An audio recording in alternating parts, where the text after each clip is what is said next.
திமுக ஆட்சியில் 3 ஆண்டுகளில் 24 லாக்அப் மரணங்கள் நிகழ்ந்துள்ளன. இதுகுறித்த கருத்துக்களை சமூக செயற்பாட்டாளர் காயத்ரி அவர்களிடம் கேட்கலாம். வணக்கம் மேம். சிவகங்கை மாவட்டம் திருபுவனத்தைச் சேர்ந்த 28 வயதான இளைஞர் அஜித்குமார் லாக்அப் மரணம் அடைந்துள்ளார். விசாரணைக்காக அழைத்து சென்று போலீசார் கடுமையாக தாக்கியதில் அவர் உயிரிழந்துள்ளார். இது குறித்து உங்க கருத்து மேம்? இது ரொம்ப ஒரு அதிர்ச்சிகரமான ஒரு விஷயம் அப்படின்னு நாம எடுத்துக்கிட்டாலும், பென்னி ஜார்ஜ் அப்படின்னு ஒரு சம்பவம் இதற்கு முன்னாடி நடந்தது.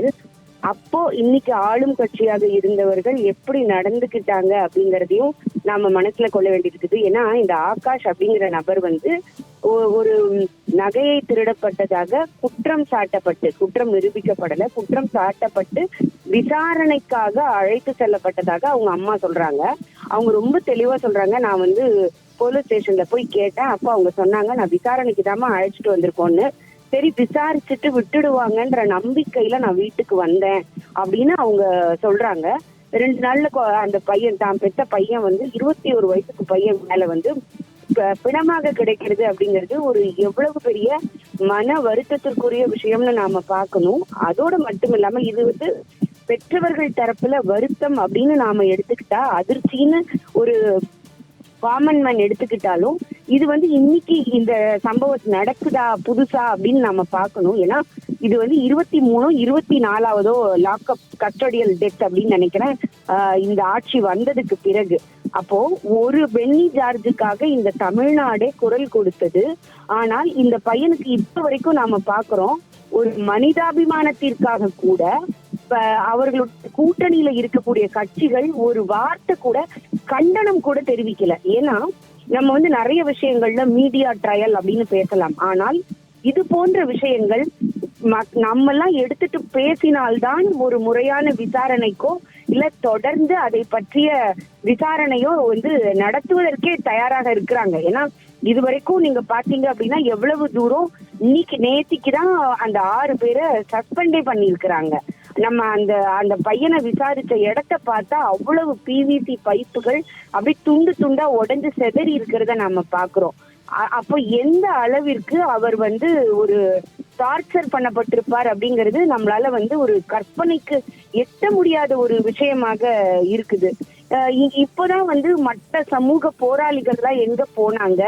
இல்ல ஒரு பெண்ணை ரேப் பண்ணி ஒருத்தருக்கு தூக்கு தண்டனை போடும்போது கூட நாங்கெல்லாம் மனித உரிமை பேசுறவங்க, அதற்கு தூக்கு தண்டனை எல்லாம் செய்யக்கூடாதுன்னு பேசுற மனித உரிமை பேசுறவங்க இந்த மாதிரி ஒரு டெத்துக்கு இதுவரைக்கும் வாயே திறக்கல. அப்படிங்கும்போது எதை வைத்து இங்க இந்த குற்றங்கள்லாம் நடக்குது?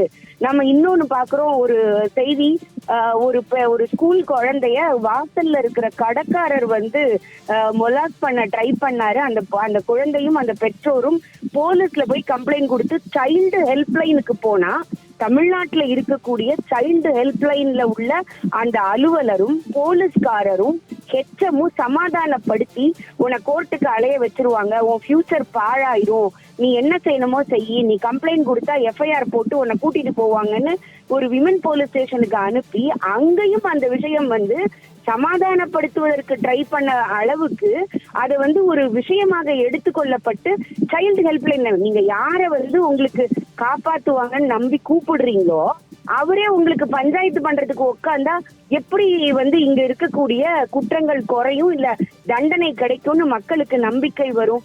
யோசிச்சு பாருங்க. அப்ப இது எதை நோக்கி நாம போய்கிட்டு இருக்கிறோம்? ஒரு 6 பவுன் நகையை அவர் திருடினதாகவே இருக்கட்டும்ங்க, அது குற்றவாளி யாரு நீங்க குற்றம் சாட்டுறீங்க, அது கோர்ட்ல நிரூபிக்கப்படணும், தண்டனை கோர்ட் தானே கொடுக்கணும்.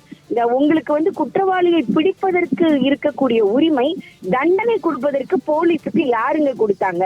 இன்னைக்கு ஒரு பக்கம் பாத்தீங்கன்னா ரவுடிகள் நமக்கு போலீஸ் பக்கபலமா இருக்கிறாங்கன்னு சொல்லிட்டு அந்த ஒரு ரவுடிசம் அதிகமாயிட்டு இருக்குது. அப்ப போலீஸ்காரர்கள் நாம ஒரு ஆளும் கட்சிக்கு சார்பாக இருக்கிறோம், நம்மளை யாரும் கேள்வி கேட்கறதுக்கு இல்ல அப்படின்னு அவர்களோட செயல்பாடுகள் இருக்கு. இதற்கெல்லாம் பொறுப்பேற்கக்கூடிய காவல்துறையை தன் பக்கத்துல வைத்திருக்கக்கூடிய முதல்வர் அவர்கள் இதுவரைக்கும் இந்த விஷயத்துக்கு ஒரு வார்த்தை கூட பேசவே இல்லை. துணை முதல்வர் அவர்கள் பேசல, இல்ல ஆளும் கட்சியில உள்ள அமைச்சர்கள் கூட யாரும் ஒரு கண்டனம் கூட தெரிவிக்கல.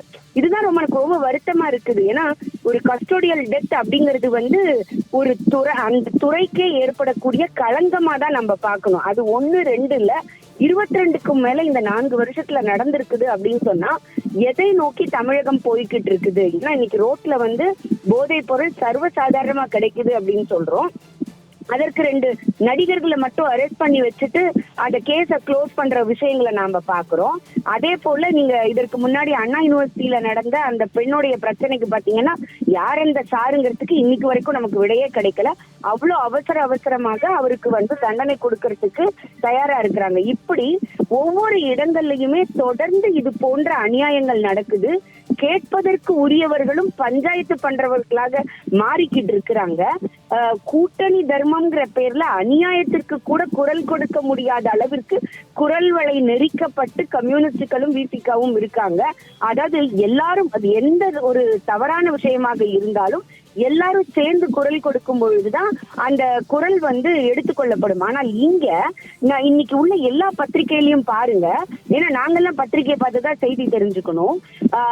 யாரெல்லாம் வந்து கண்டனம் கொடுத்திருக்காங்க அப்படிங்கறத பாருங்க. ஏன்னா பென்னி ஜார்ஜுக்கு இம்மீடியட்டா கனிமொழி அக்கா ஓடி போனாங்க. ஓடி போய் அவங்க வீட்டுல போய் ஆறுதல் சொல்ல, காசை கொடுக்க எல்லாமே பண்ணாங்க. இன்னைக்கு இந்த சிவகங்கை விஷயத்தை பொறுத்த வரைக்கும் அங்க திமுக கொடி கட்டின கார்ல வந்து அவருடைய தம்பியை விசாரணைக்கு அழைச்சிட்டு போறாங்கன்னு நம்ம நியூஸ்ல பார்க்கும்போது இன்னும் மிகப்பெரிய அதிர்ச்சியாக இருக்குது. எதை நோக்கி தமிழகம் போய்கிட்டு இருக்கு? இங்க பெண்களுக்கு பாதுகாப்பு இல்ல அப்படின்னு சொல்லிட்டு இருந்தோம். 80 வயசு பாட்டிய வந்து பாலியல் வன்புணர்வு பண்ணி வந்து ஹாஸ்பிட்டலைஸ் ஆனாங்கன்னு பாக்குறோம். இன்னைக்கு ஆண்களுக்கும் ஒரு பாதுகாப்பற்ற இருக்குதா? அப்ப நீங்க யாராவது ஒருத்தர் உங்களுக்கு பின்புலத்துல இருந்தால் நீங்கள் இந்த சகஜமா நடமாட முடியும். உங்களுக்கு எந்த பின்புலமும் இல்லாத ஒரு ஆணோ பெண்ணோ அப்ப நம்ம வந்து சாதாரணமாக நடமாடக்கூடிய ஒரு உரிமையவே தமிழகத்துல இழந்துட்டு இருக்கோமா அப்படிங்கறத நம்ம யோசிக்கணும். மேம், தற்போது இந்த 6 போலீஸ் அதிகாரிகள் வந்து விசாரணையில் ஈடுபட்டவர்கள், இவர்கள் வந்து எஸ்பி உத்தரவின் பேரில் சஸ்பெண்ட் செய்யப்பட்டிருக்கிறாங்க. ஆனால் ஏன் இதுவரை அவர்கள் மீது எந்த ஒரு வழக்கும் பதிவு செய்யப்படவில்லை? முதல்ல அவங்க வந்து கைது செய்யப்படணும் மேடம். ஏன்னா அவங்க சஸ்பெண்ட் பண்ணப்பட்டிருக்காங்க. சஸ்பெண்ட் பண்ணி வெளியில இருந்தா அதற்குரிய தடயங்களையோ இந்த விசாரணைக்குரிய மற்ற சாட்சிகளையோ கலைக்கக்கூடிய ஒரு மிகப்பெரிய, ஏன்னா அவங்க எல்லாம் சாதாரணமா சொன்னாலே எல்லாரும் கேட்பாங்க. அவர்கள் வந்து ஒரு போலீஸ் காவல் நிலைய துறையில இருக்கிறாங்க. அப்படி இருக்கும் பொழுது சாட்சிகளையோ இல்ல அங்க இருக்கக்கூடிய எவிடன்சஸையோ வந்து அழிக்கக்கூடியது எவ்வளவு ஈஸியா அவங்களால பண்ண முடியும். அப்போ அதற்கு இடம் கொடுக்காமல் முதல்ல அந்த 6 பேரையும் இவங்க அரெஸ்ட் பண்ணி இருந்தாங்க அப்படின்னு சொன்னா இந்த அரசு நடுநிலைமையாக ஒரு விஷயத்த வந்து ஹேண்டில் பண்ணுதுன்னு சொல்லலாம். ஏன்னா இப்போ ஒரு நகை திருட்டு, 6 பவுன் நகை 8 பவுன் நகை, ஏதோ ஒரு நகை திருட்டுக்கு ஒருத்தரை விசாரணை செய்து கஸ்டோடியல் டெத் போகக்கூடிய அளவிற்கு காவல்துறைக்கு அதிகாரம் இருக்கு அப்படின்னா இந்த 6 நபர்கள் சேர்ந்து எவ்வளவு எவிடன்சஸ் அழிக்க முடியும், இல்ல சாட்சிகளை மாத்த முடியும். அப்ப முதல்ல செய்ய வேண்டியது என்ன? இவங்க அவங்களை அரெஸ்ட்ல பண்ணி இருந்திருக்கணும். அப்ப அந்த அரெஸ்ட் பண்ணாம நீங்க சஸ்பெண்ட் பண்ணி என்ன பிரயோஜனம்? இது வந்து எல்லாரும் சேர்ந்து குரல் எழுப்பணும். ஏன்னா இன்னைக்கு வந்து நாம இங்க இருக்கிறோம், நம்ம அதிகாரத்தில் இருக்கிறோம். அதிகாரத்தில் இருப்பவர்களை கேள்வி கேட்க இங்க யாருக்குமே உரிமை இல்லை அப்படிங்கக்கூடிய அளவிற்கு இங்க போயிட்டு இருக்கு. ஒரு ட்வீட் போட்டா நடராத்திரி 2 மணிக்கு வீட்டுல போய் வந்து அரெஸ்ட் பண்ணக்கூடிய இந்த அரசு இவ்வளவு பெரிய அநியாயம் நடந்தும் கூட அவர்கள் மேல சஸ்பெண்டோட நிப்பாட்டி இருக்கிறது அப்படிங்கிறது வந்து குற்றவாளிக்கு துணை போறது அப்படின்னு தான் எடுத்துக்கணும் நம்ம. மேம், இணைப்பில் வந்து உங்க கருத்துக்களை பதிவு செய்தமைக்கு நன்றி.